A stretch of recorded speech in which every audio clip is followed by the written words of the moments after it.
Hello बच्चों, इस video में हम लोग पढ़ेंगे graph of trigonometric functions. Graph of trigonometric functions बहुत इंपॉर्टेंट है उन बच्चों के लिए जो जेईई की तैयारी कर रहे हैं, बट उनके लिए भी है जो सीबीएसई वाले हैं, क्योंकि सीबीएसई वाले भी फिर डोमेन और रेंज के क्वेश्चन करने में लड़खड़ाएंगे, उन्हें रटना पड़ेगा वरना फिर। और फिर 12th क्लास में तो ये बहुत इंपॉर्टेंट है, जहां पूरा चैप्टर है तुम्हारा इनवर्स ट्रिग्नोमेट्री, वहां पर यूज होगा। और फिर शायद एरिया में भी यूज हो जाता है, वो भी 12th क्लास का ही चैप्टर है। ठीक है, तो अभी तुम बस ये ध्यान रखो कि ये बहुत इंपॉर्टेंट टॉपिक है जो कि जानना जरूरी है सबके लिए, आईआईटी वालों के लिए भी और सीबीएसई वालों के लिए भी। ठीक है, इसमें हम 6 के 6 जो हमारे ट्रिग्नोमेट्रिक फंक्शंस हैं सबके ग्राफ पढ़ेंगे। sin x, cos x, tan x, cot x, sec x, cosec x सबके ग्राफ हमें आने जरूरी हैं। और हम ये भी जानेंगे कि उनकी डोमेन और रेंज क्या होती है। देखो, डोमेन और रेंज ये दो नए शब्द हैं तुम्हारे लिए, तो घबराओ मत, मैं अच्छे से एक्सप्लेन करूंगा इन दोनों का मतलब क्या और ये होते क्या है और यहाँ पर करना क्या है। वैसे तो ये दोनों ही शब्द फंक्शन चैप्टर से लिए हुए हैं। तो सबसे पहले तो हम मेन टॉपिक समझ लेते हैं, ग्राफ। ग्राफ क्या मतलब है? ग्राफ एक्चुअली कोऑर्डिनेट सिस्टम पे, जो कोऑर्डिनेट सिस्टम होता है, यानी कि हमारी एक्स वाई एक्सिस जो होती है उसके ऊपर हम पॉइंट्स डिनोट करते हैं, और कॉम्बिनेशन ऑफ पॉइंट्स जो है वो ग्राफ बन के आता है। जैसे कि हम ऐसे करके पैराबोला बनाया है तुमने लास्ट ईयर, तो ये क्या है? ये कॉम्बिनेशन ऑफ ऑल पॉइंट्स है, ऐसे ऐसे करके। ठीक है, ऐसे ही हमें कॉम्बिनेशन ऑफ ऑल पॉइंट्स निकालना है। ये कौन से पॉइंट्स होंगे? ये स्पेसिफिक पॉइंट्स होंगे। कौन से पॉइंट? स्पेसिफिक पॉइंट जो कि किसी इक्वेशन को सेटिस्फाई कर रहे होंगे। जैसे कि फॉर एग्जांपल एक सिंपल सी इक्वेशन ले लेते हैं, बहुत सिंपल, y = x+2। अब इसका ग्राफ कैसे बनेगा? इसका ग्राफ का मतलब क्या है? इसके ग्राफ का मतलब है वो सारे पॉइंट्स यहां पर हम दिखाएं जो सारे पॉइंट्स इस इक्वेशन को सेटिस्फाई करेंगे। जैसे कि 2-4 पॉइंट निकाल के देख लेते हैं। x की वैल्यू 0 रखूंगा तो y की वैल्यू 2 आ जाएगी, और y की वैल्यू 0 रखूंगा तो x की वैल्यू -2 आ जाएगी। x की वैल्यू 1 रखूंगा तो y की वैल्यू 3 आ जाएगी, है ना? ये पॉइंट हो गए। ऐसे ही नोट करते हैं हम x, y। ठीक है, ये पॉइंट्स एक यहां पड़ेगा, एक यहां पड़ेगा, अप्रोक्स एक यहां पड़ेगा, तो तुम ऐसे करके एक स्ट्रेट लाइन खींच दोगे। ठीक है, तो ये तो बहुत इजी वाला ग्राफ हो गया, जिसमें क्योंकि इसका एक स्ट्रेट लाइन ग्राफ है। ठीक है, हमें 10th क्लास में यही सिखाया है कि 2 पॉइंट निकालो मैक्सिमम और स्केल रखो और मार दो लाइन। बट बेटा ये हर किसी के लिए एप्लीकेबल नहीं होगा, ये स्पेशल इसके लिए ये एप्लीकेबल है, क्योंकि ये वाला जो हमारा फंक्शन है ये लीनियर पॉलिनोमियल फंक्शन है, एक स्ट्रेट लाइन की इक्वेशन है जिसका ग्राफ स्ट्रेट लाइन बनता है। ठीक है, और ये पहचानने का तरीका ये है कि दोनों की पावर 1 होगी। ठीक है, अब जितने भी पॉइंट्स इस लाइन पे लाई करेंगे, कोई भी पॉइंट हो, कोई भी पॉइंट, उसको उठा के अगर मैं इसमें रखूंगा तो वो सेटिस्फाई करेगा। इसका मतलब बस यही है। ग्राफ का बेसिक मतलब तुम्हें समझ में आ जाना चाहिए था वैसे तो 10th में, बट यहां पर भी मैंने एक बार समझा दिया है। और एक बात ध्यान रखना, हर किसी का ग्राफ स्ट्रेट लाइन नहीं बनता है। ठीक है, तो ऐसे ही हम 6 के 6 ट्रिग्नोमेट्रिक फंक्शंस का ग्राफ देख लेते हैं। सबसे पहला है जो हमारे पास, वो है y = sin x। y = sin x। ठीक है, तो इसमें कोऑर्डिनेट एक्सिस बना लेते हैं इधर पर। ठीक है, जहां पर ये y है और ये x है, और ध्यान रखना ये x हमेशा रेडियंस में लेना है। यहां पर हम लेंगे ये रेडियंस में लेंगे। ठीक है, तो ये हो गया 0 रेडियन, ये हो गया हमारा π/2। इसको पूरा यहां तक खींच देते हैं, पूरा ग्राफ बनाने में मजा आएगा। ये हो गया हमारा पाई, ये दोस्त हो गया हमारा 3π/2, और ये हो गया हमारा 2π, ऐसे करके, और आगे चलता जाएगा 3π, 4π, 5π, 6π। तो इसकी कुछ वैल्यूज देख लेते हैं। देखो, हमें पता है 0 से लेके π/2, 0 से लेके π/2, 0 से लेके π/2 के इंटरवल में, 0 से लेके π/2 का मतलब 0 से लेके 90। साइन x क्या करता है? अपनी वैल्यू बढ़ाता है। साइन 0, जब हम x की वैल्यू 0 रखेंगे तो y की वैल्यू भी 0 आएगी। जब हम x की वैल्यू 30 डिग्री यानी कि π/6 रखेंगे तो y की वैल्यू आएगी भाई 1/2। जब हम x की वैल्यू π/4 यानी कि 45 डिग्री रखेंगे तो वो वैल्यू आएगी 1/√2 y की वैल्यू। ऐसे पॉइंट्स हैं, ये सारे पॉइंट्स अगर मैं डिनोट करूं यहां पर, बाकी तुम खुद से ऐसे ऐसे करके तो देखो, और पाई बाय 2 पे इसकी वैल्यू आती है 1, यहाँ पर y की वैल्यू हो गई 1, नीचे यहाँ कहीं 1/2, यहाँ कहीं 1/√2 और यहाँ कहीं √3/2 होगा। ठीक है, ऐसे करके ये वैल्यूज आएंगी और ऐसे करके ग्राफ जाएगा, ऐसे करके। ठीक है, आधी कटोरी के टाइप में। और फिर यहां से पाई बाय 2 से लेके पाई के बीच में जो वैल्यू है वो घटना चालू कर देती है, 1 से लेके ऐसे जाती है वैल्यू। साइन एक्स की वैल्यू डिक्रीज होती है पाई बाय 2 से लेके पाई के बीच में, क्योंकि सेकंड क्वाड्रेंट आ गया।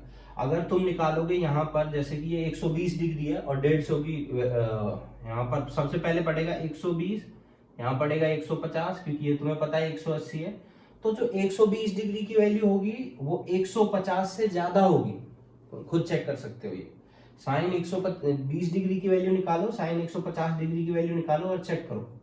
साइन 120 डिग्री की वैल्यू निकलेगी √3/2 और साइन 150 की वैल्यू निकलेगी 1/2। तो मैं साफ साफ पता है ये बड़ा है, √3 से मल्टीप्लाई हो रहा है, तो इसलिए यहाँ पर वैल्यू घटने लग जा रही है।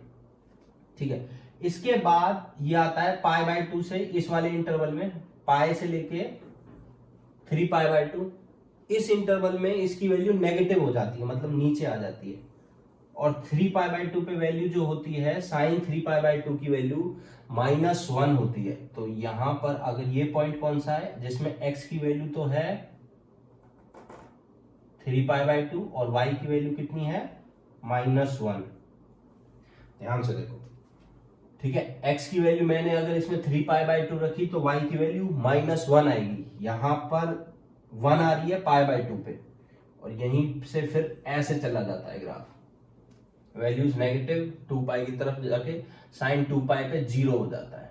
ठीक है, फिर उसके बाद ये एक पीरियोडिक फंक्शन है। पीरियोडिक फंक्शन हमने अच्छे से पढ़ा है, फिजिक्स में पढ़ा है तुम लोगों ने। पीरियोडिक फंक्शन मतलब कि एक पीरियड के बाद अपने आप को रिपीट करता है।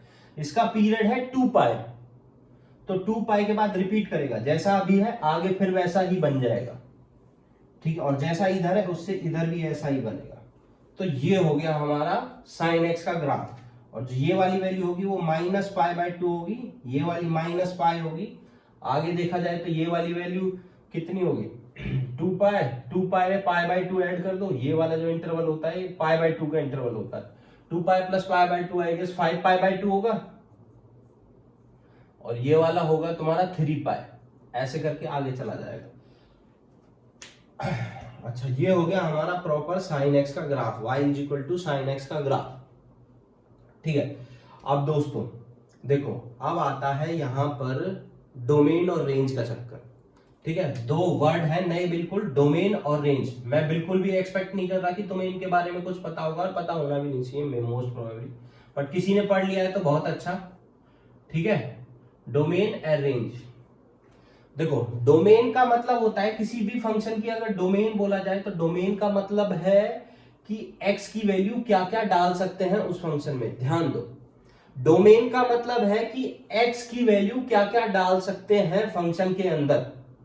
अब यहां देखो, x क्या डाला जा रहा है, x तो कुछ भी डाला जा रहा है, यहां पर हर वैल्यू आ रही है, तो मतलब यहां पर भी ये -∞ को जा रहा होगा और वहां पर +∞ को जा रहा होगा। तो x की वैल्यू -∞ to +∞ कुछ भी डाली जा रही है इसमें, तो वही हो जाएगी इसकी डोमेन, -∞ से लेके +∞। और ये हम ऐसे लिख देंगे। ये लिखने का मतलब क्या है, ये लिखने का मतलब है वो सारी वैल्यू जो -∞ से लेके +∞ के बीच में आती है।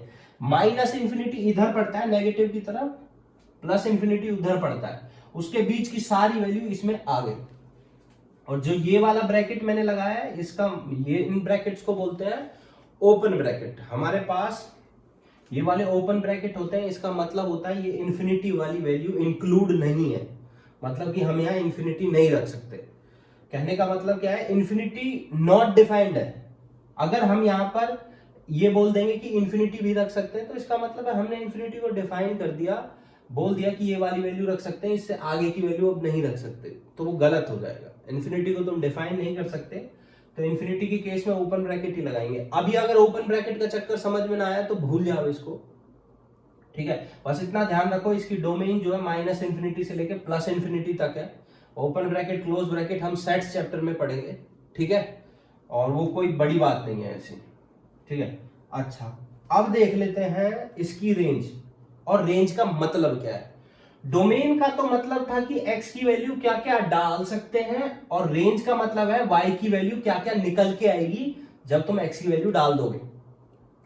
y की वैल्यू क्या क्या निकल के आ सकती है, मतलब कि y की वैल्यू इसमें क्या क्या आ रही है, मैक्सिमम क्या जा रही है। देखो y यहां वैसे तो इंफिनिटी तक जा रहा है, बट ये ग्राफ कहां तक जा रहा है, ग्राफ देखो 1 से ऊपर नहीं चढ़ रहा है और -1 से नीचे नहीं जा रहा है, ये इसके बीच में सारा ग्राफ आ जा रहा है। तो y की वैल्यू जो है 1 से लेके -1 के बीच में आ रही है बस, ठीक है। इस इंटरवल के बीच में आ रही है, ये जो इंटरवल है ना इसके बीच में आ रही है अच्छे से, ठीक है। इससे ना ऊपर जा रही है ना नीचे, ना 1 से ज्यादा हो रही है ना -1 से कम हो रही है।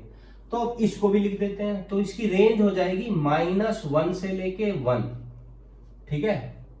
अब देखो, अब शायद तुम्हें समझ में आएगा ओपन इंटरवल का मतलब और क्लोज इंटरवल का मतलब। मैं यहां पर लगाऊंगा ऐसे वाले ब्रैकेट, इन ब्रैकेट्स को बोलते हैं क्लोज ब्रैकेट। इसका मतलब है -1 और 1 की वैल्यू इंक्लूड है, और वो इसकी रेंज में आ सकती है। मतलब ये है कि y जो है कोई एक x की वैल्यू पे 1 बन रहा होगा और -1 भी बन रहा होगा, 1 बन रहा होगा और -1 भी बन रहा होगा। देखो बन रहा है ना, π/2 पे बन रहा है, और -1 बन रहा है 3π/2 पे, ठीक है। तो अगर तुम्हें ये क्लोज और ओपन ब्रैकेट का चक्कर समझ में नहीं आया तो कोई बात नहीं है, सेट चैप्टर में अच्छे से क्लियर हो जाएगा। बट अगर समझ में आ गया तो सही है। क्लोज ब्रैकेट ये वाले टाइप के होते हैं, इसका मतलब होता है -1 और 1 की वैल्यू इंक्लूड है, ये वाली वैल्यू भी काउंट करेंगे हम लोग। और ओपन ब्रैकेट का मतलब है ये वाली वैल्यूज, एंड वाली वैल्यूज कैलकुलेट काउंट नहीं करेंगे उसमें। अब शायद क्लियर हो गया होगा मोस्ट प्रोबेबली, और नहीं हुआ है तो तुम लोगों को डिसलेक्सिया है। अच्छा, बुरा मत मानना भाई कोई। अच्छा देखते हैं, अब ये तो हो गया हमारा y = sin x का ग्राफ दोस्तों, ठीक है। अब हम लेते हैं y = cos x का, ठीक है। तो अब आता है हमारे पास y = cos x, ठीक है। कुछ कुछ सेम ऐसा ही होगा, थोड़ा सा डिफरेंस होगा बस। तो इसको पहले तो पूरा मिटा देते हैं हम लोग,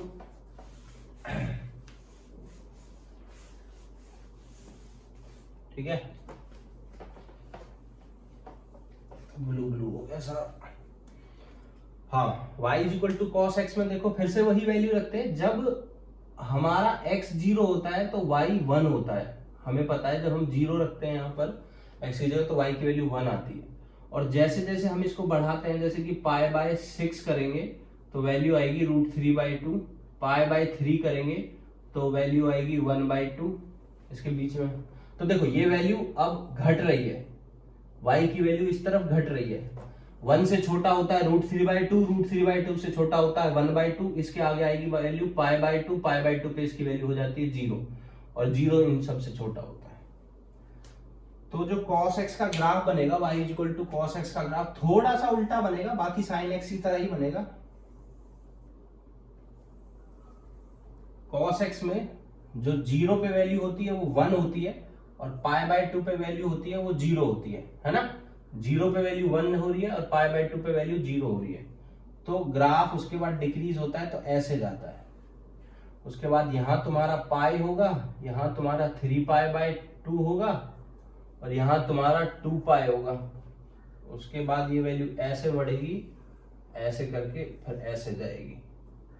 तो देखो, और इधर में ये वैल्यू ऐसे और ऐसे जाएगी।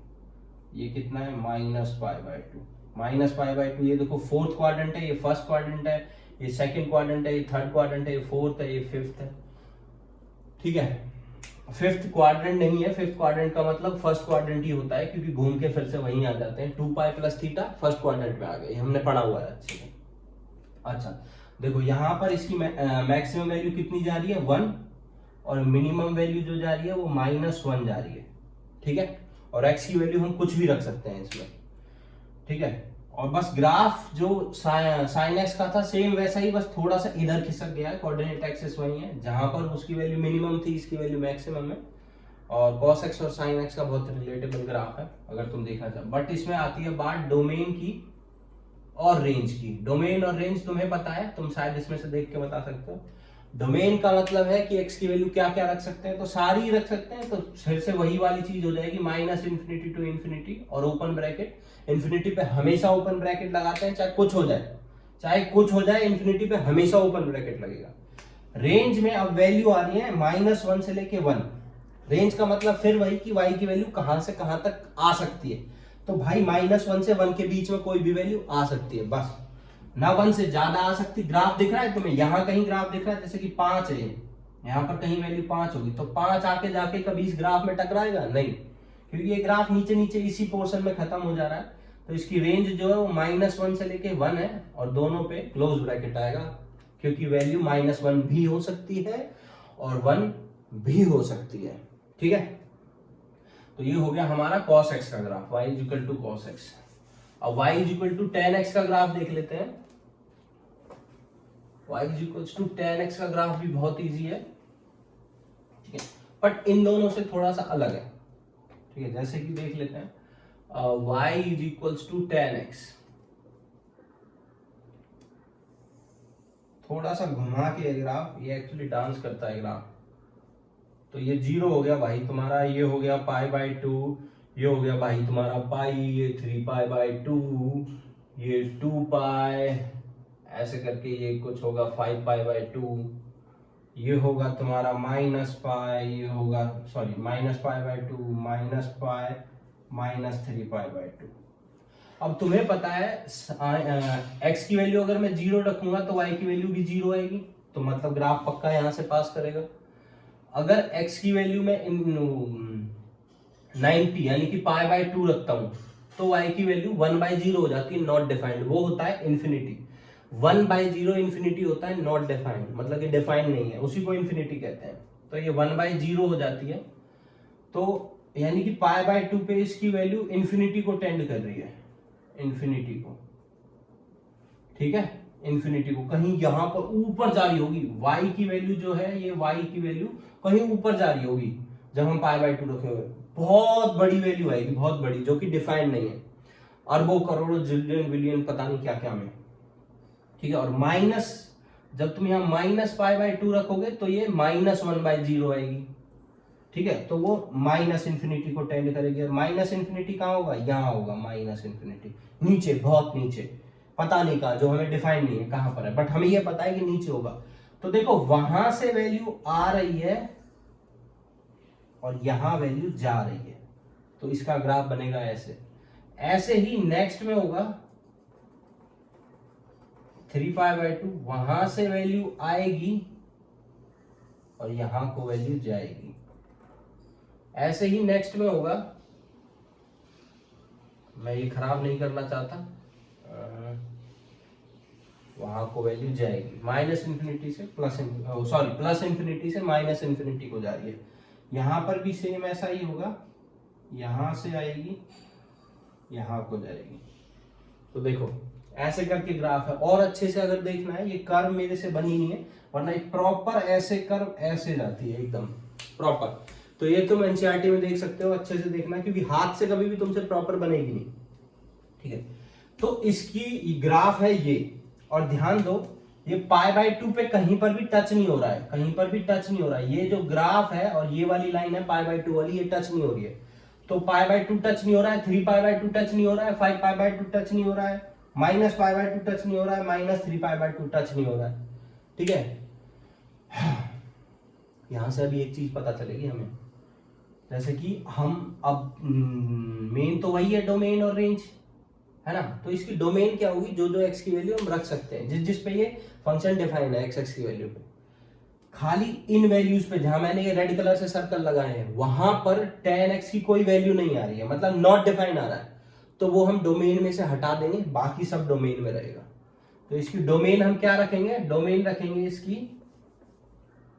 -∞ टू +∞, और उसमें से माइनस कर देंगे ये वाली चीजें, वो ऐसे लिखते हैं, माइनस कर देंगे, माइनस का साइन लगा के, माइनस का साइन लगा के।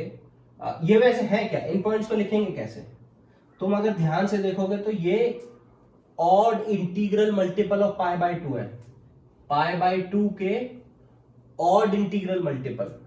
ऑड मतलब कि 1 3 5 ऐसे करके ऑड नंबर्स के मल्टीपल। ऑड नंबर को लिखा जाता है 2n+1 करके, और n की वैल्यू कुछ भी हो सकती है। यहाँ पर ये सारी वैल्यूज हम हटा देंगे। स्पेसिफिक वैल्यूज के लिए ये करली ब्रैकेट यूज होता है, बीच वाली वैल्यूज के लिए ये वाले ब्रैकेट यूज होते हैं, और स्पेसिफिक वैल्यूज के लिए ये। और where n belongs to integer, integer वो कोई भी हो सकता है, negative integer, positive integer, zero, कुछ भी हो सकता है। ठीक है, तुम n की वैल्यू 0 रखोगे π/2 आ जाएगा, n की वैल्यू 1 रखोगे तो ये 3π/2 आ जाएगा। ठीक है, तो डोमेन हो गई ये इसकी -∞ to ∞, और ऑड इंटीग्रल मल्टीपल ऑफ π/2 नहीं आएंगे। अच्छा, अब आते हैं इसकी रेंज पे। तो दोस्तों इसकी रेंज क्या है बता सकते हो? मतलब कि रेंज, मतलब कि फिर से ध्यान दो, रेंज y की वैल्यू क्या क्या आ सकती है। क्या y की वैल्यू 5 आ रही है? अरे आ रही है। -5 आ रही है? आ रही है, सारी आ रही है। मतलब कि तुम कहीं पर भी जाओगे 10 लाख आ रही है, 10 लाख कहीं यहां पड़ेगा नीचे, नहीं 10 लाख यहां पड़ेगा कहीं पर, तो 10 लाख ऐसे करके टच करोगे डेफिनेटली इसको करेगी, क्योंकि 10 लाख इन्फिनिटी से तो छोटा ही है, और ये ग्राफ कहां जा रहा है? इन्फिनिटी पे। तो भाई इसकी सारी वैल्यूज आ रही है इन्फिनिटी से लेके -∞ से लेके इन्फिनिटी तक सारी। तो रेंज जो हो जाएगी इसकी -∞ to ∞ हो जाएगी। तो इन्फिनिटी को जा रहा है, तो इन्फिनिटी के टाइम पे क्या हम ये ऐसे वाले ब्रैकेट लगाएंगे? नहीं, मैंने बोला था भूकंप आ जाए, कुछ भी हो जाए, लगाने ब्रैकेट ओपन ही है इन्फिनिटी के टाइम पे, क्योंकि इन्फिनिटी ये कवर नहीं करेगा। इन्फिनिटी नॉट डिफाइंड टर्म है, हमें नहीं पता कितनी है, और हम उसको डिफाइन नहीं कर सकते।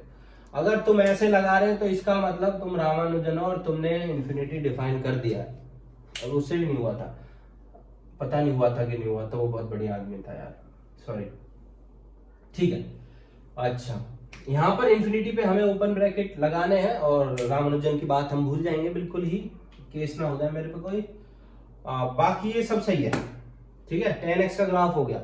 अब जो बाकी के 3 ग्राफ है, sec x, cot x, cosec x, वो बहुत रिलेटेबल है, इनके ही जैसे हैं, और हम फटाक से कर सकते हैं उनका। ठीक है,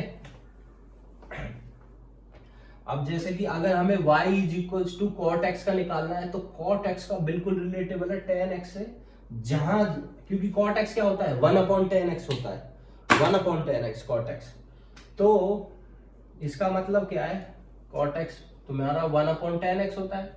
तो देखो, कोई किसी चीज का रेसिप्रोकल है, तो जहां जहां tan x घट रहा होगा वहां cot x बढ़ रहा होगा। ठीक है, और ये π/2 पे cot x की वैल्यू 0 आती है, और -π/2 पे भी 0 आएगी, और पाई पे उसकी वैल्यू इन्फिनिटी आएगी। तुम चेक कर लेना, इन्फिनिटी मतलब कि नॉट डिफाइंड।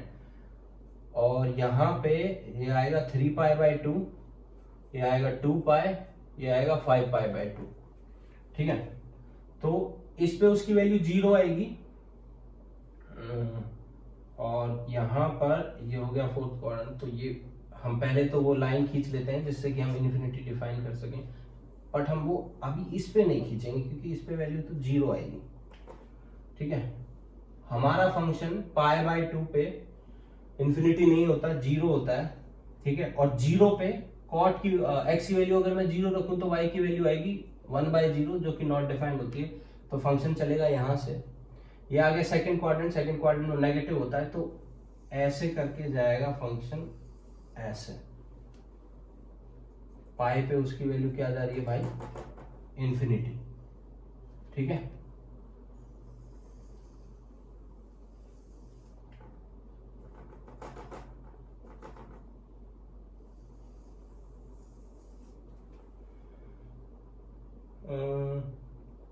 π/2 के मल्टीपल्स पे उसकी वैल्यू 0 जा रही है, और पाई पे उसकी वैल्यू इन्फिनिटी जा रही है, 2π पे भी इन्फिनिटी जा रही है, हम देख सकते हैं। ठीक है, यहाँ पर π/2 के मल्टीपल पे फिर से 0 जाएगी, और जो ये -π होगा, -π इस पे इन्फिनिटी को टेंड करेगी, और यहाँ से ऐसे जाएगी। ठीक है, तुम देख सकते हो ऐसे ग्राफ था tan x का, ऐसे करके, और ऐसे करके ग्राफ है तुम्हारा cot x का।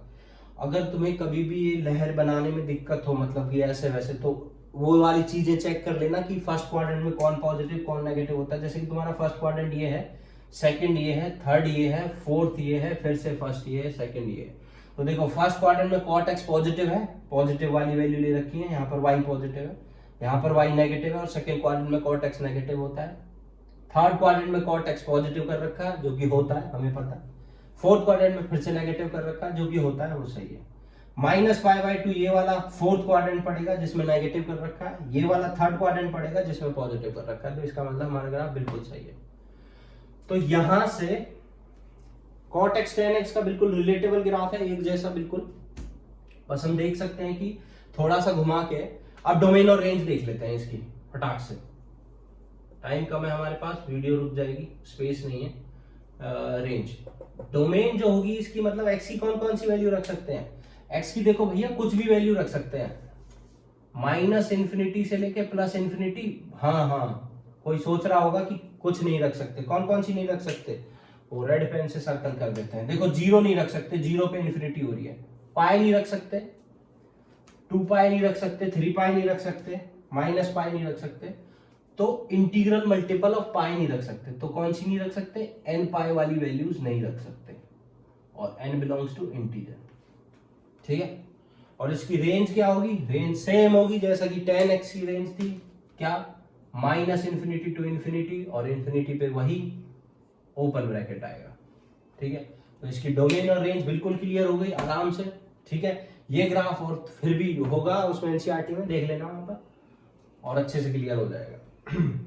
हमारा sec x और cosec x रह गया, ठीक है। sec x और cosec x का भी थोड़ा सा ऐसा उनसे cos x और sin x से रिलेटेड है, तो पहले sec x का देख लेते हैं हम लोग, ठीक है, फिर cosec x का देखेंगे।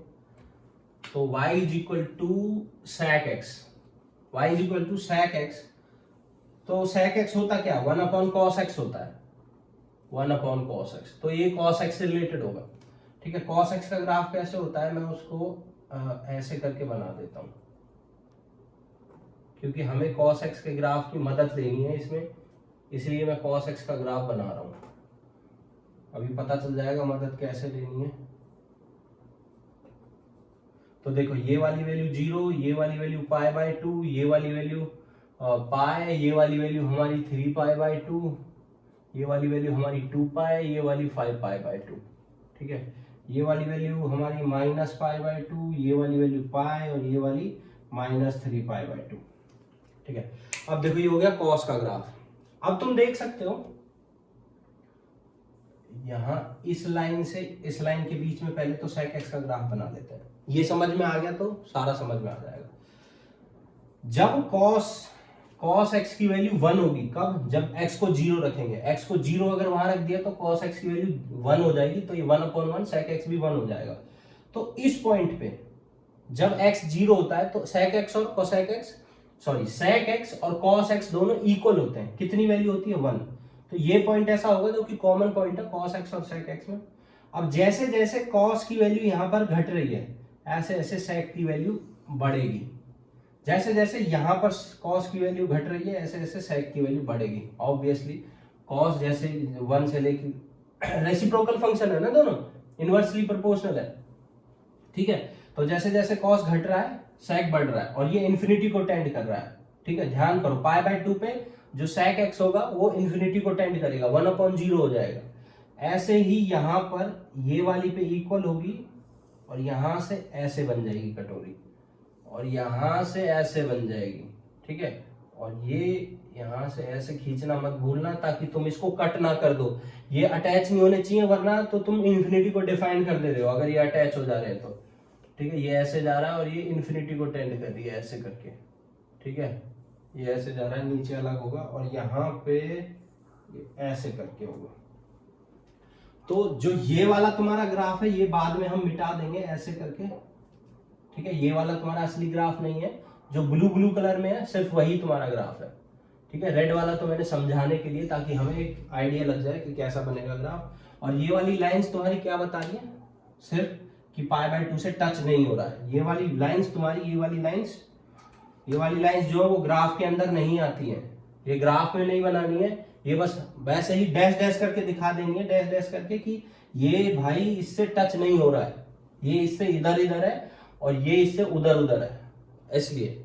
अब इसकी डोमेन और रेंज चेक कर लेते हैं अच्छे से, ठीक है। तो इसकी डोमेन जो होगी, मतलब x की वैल्यू क्या क्या रख सकते हैं हम, तो जो डोमेन होगी, देखो x की वैल्यू क्या क्या रखी जा रही है, भाई सारी रखी जा रही है ऑलमोस्ट, माइनस इन्फिनिटी से लेके प्लस इन्फिनिटी पर कुछ गड़बड़ है, कुछ ऐसी चीजें हैं जो नहीं रखी जा रही। कौन सी? π/2, 3π/2, क्योंकि वहां पर नॉट डिफाइंड हो जा रहा है, तो मतलब वो माइनस कर देंगे ऑड इंटीग्रल मल्टीपल ऑफ π/2, तो 2n+1 π/2, ये वाले मल्टीपल माइनस कर देंगे और यहीं पर n बिलोंग्स टू z होगा। ठीक है, इसकी रेंज क्या होगी, रेंज भी लिख लो। रेंज क्या होगी, इसकी सारी वैल्यू हो रही है माइनस इन्फिनिटी से लेके भाई इन्फिनिटी तक। क्या सही है? क्या इसकी वैल्यू 1/2 आ रही है? कहीं 1/2 कहीं यहां पड़ेगा, ये तो वैल्यू 1 है, ये 1/2 यहां पड़ेगा। देखो कहीं टच कर रहा है ये फंक्शन को? कहीं नहीं टच कर रहा, क्योंकि इससे ऊपर है इससे नीचे है। तो तुम अगर ध्यान से देखोगे तो इसकी y की वैल्यू 1 से तो बड़ी आएगी, और यहां -1 से, ये वाला पॉइंट -1 था, -1 से छोटी आएगी। तो क्या ये सही है? नहीं, ये गलत है। -1 से बड़ी, सॉरी, -1 से छोटी और 1 से बड़ी। तो हम इसको ऐसे लिख सकते हैं, ये माइनस इन्फिनिटी से चल के आया 1 तक, माइनस इन्फिनिटी से चल के आया 1 तक, और 1 पे कौन सा ब्रैकेट लगाएंगे? क्लोज ब्रैकेट, क्योंकि 1 हो सकती है उसकी वैल्यू, और यूनियन फिर जाएगा, सॉरी, माइनस इन्फिनिटी तो यहां पड़ेगा ना, सॉरी ये बहुत गलती हो गई, माइनस इन्फिनिटी से -1 तक चल के जाएगा। ठीक है, अगर मैं इसको +1 कर देता तो ये सारी वैल्यू आ जाती।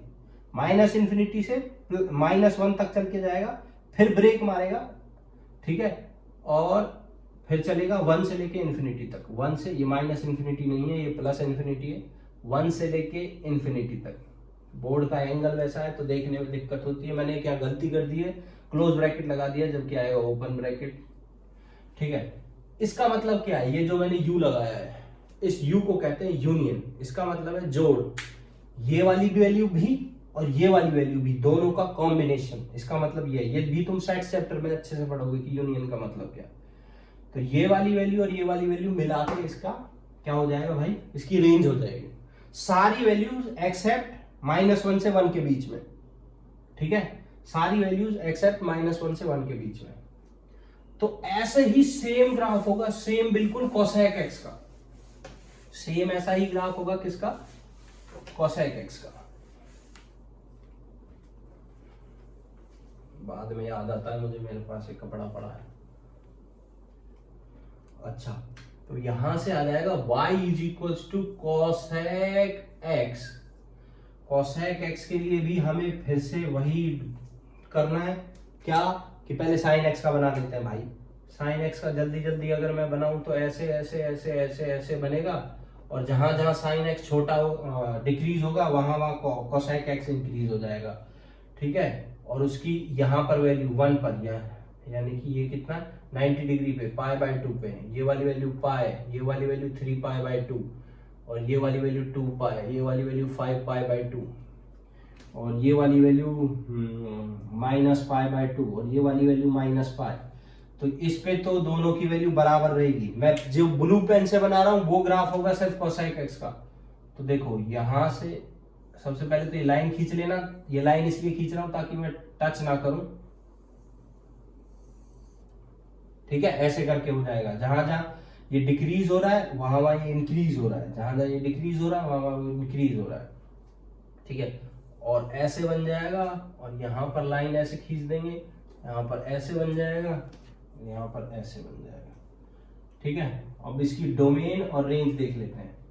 डोमेन सेम वही रहेगी, -∞ to ∞, बस उसमें से वो वाली वैल्यूज माइनस कर देंगे हम, जैसे सेक में किया था, जिन पे ये फंक्शन क्या कर रहा है, मिसबिहेव, यानी कि इन्फिनिटी पे जा रहा है, 1/∞ हो रहा है, मिसबिहेव नहीं कि नॉट डिफाइंड है फंक्शन। देखो इस पे पाई के मल्टीपल्स पे, पाई पे, 2π पे, 3π पे, -π पे, यानी कि वो वाली वैल्यूज माइनस कर देंगे इसमें से जिसमें पाई आ रहा है, तो nπ वाली वैल्यूज माइनस कर देंगे where n belongs to z। ठीक है, अब आते हैं हम इसकी रेंज पे। इसकी रेंज होगी बेटा, देखो ये वाली वैल्यू सेम वही 1 से ऊपर ऊपर, और सेम वही जैसे कि sec x में था, -1 से नीचे नीचे, 1 से ऊपर ऊपर, -1 से नीचे नीचे, यानी कि -∞ से लेके -1 तक, close bracket open bracket, union 1 से लेके इंफिनिटी तक, क्लोज ब्रैकेट ओपन ब्रैकेट, ये वाली हो जाएगी रेंज। यूनियन का मतलब दोनों का कॉम्बिनेशन। या फिर तुम लिख सकते हो इन्फिनिटी से इंफिनिटी तक सारी वैल्यूज, पर उसमें से कुछ वैल्यूज माइनस कर देते हैं। कौन सी वाली वैल्यूज माइनस कर देते हैं? -1 से लेके 1 वाली वैल्यूज माइनस कर देते हैं। देखो मैंने यहाँ पर ओपन ब्रैकेट लगाया है, तो इसका मतलब -1 और 1 को माइनस नहीं किया है। इन दोनों वैल्यूज को, ये जो दोनों वैल्यूज हैं इनको माइनस नहीं किया है, क्योंकि ओपन ब्रैकेट लगे, खाली इनके बीच वाली वैल्यूज को माइनस कर दिया है इसमें से, तो जो बाकी बचा वो उसका रेंज हो जाएगा। तो ये दोनों हो गए हमारे पास। 6 के 6 ग्राफ क्लियर हो गए। यही ग्राफ होता है, जब तक तुम खुद से बना के नहीं देखोगे तब तक तुमको नहीं आएंगे। अगली वीडियो में हम सारी की सारी जितनी भी हमारे पास प्रॉपर्टीज हैं, प्रॉपर्टीज या फिर तुम आइडेंटिटीज बोल लो, उन सब का डेरिवेशन करेंगे। उनको एक एक को निकाल के देखेंगे वो आई कैसे हैं। डेरिवेशन करना इसलिए इंपॉर्टेंट है क्योंकि तुम हैबिचुअल हो जाओगे, हैबिट में आ जाएगी। और एक बार हैबिट में आ गई तो क्वेश्चन लगाने में दिक्कत होगी। जो 10 हैबिट में आ गए तो क्वेश्चन लगाने में दिक्कत नहीं होगी। और हमें क्वेश्चन ही लगाने, एट द एंड प्रूफ ही करने, LHS = RHS, वही यहाँ करेंगे। ठीक है, नेक्स्ट वीडियो में जरूर मिलते हैं। ठीक है, बाय बाय दोस्तों। कट कर देता हूँ।